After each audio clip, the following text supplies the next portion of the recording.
আচ্ছা, বর্তমানে তো প্রায় সকলের হাতেই মোবাইল ফোন এবং আমরা সকলেই মোবাইল দেখি এবং পরে আবার আফসোসও করি, সময়টা নষ্ট হয়ে গেল। এ সময় কত কিছু শিখতে পারতাম, কিন্তু চাইলেও আমরা এই মোবাইল আসক্তি ছাড়তে পারতেছি না।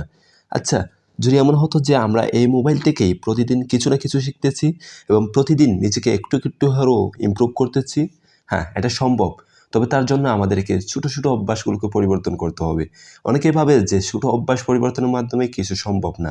দেখেন, আমাদের জীবনের যে প্রতিটা ইমপ্রুভমেন্ট আছে সব কিছুই আসে এই ছোটো ছোটো অভ্যাস পরিবর্তনের মাধ্যমে। সো আমাদেরকে ছোটো একটা কাজ করতে হবে, আমাদের সোশ্যাল মিডিয়া অ্যাকাউন্টটাকে হ্যান্ডেল করতে হবে। কিভাবে? আমাদের সোশ্যাল মিডিয়া অ্যাকাউন্ট থেকে ওই সমস্ত লোকদেরকে আনফলো করে দিতে হবে যারা খারাপ ভিডিও আপলোড করে, যাদের কারণে আমাদের আজ এই সমাজ আজকে নষ্ট হয়ে যাচ্ছে।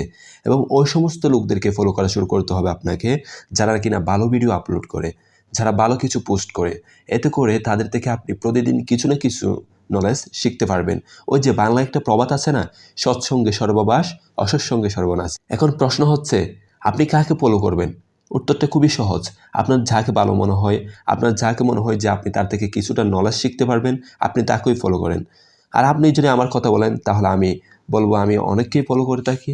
তার মধ্যে উল্লেখযোগ্য কিছু হচ্ছে ধরেন আপনার নাফিস সালিম, ফাহিম আবদুল্লাহ, খালিদ ফারহান, মিডিয়া ইমান সাদিক, রকমারি.com, আহমদুল্লাহ ইত্যাদিকে আমি ফলো করি।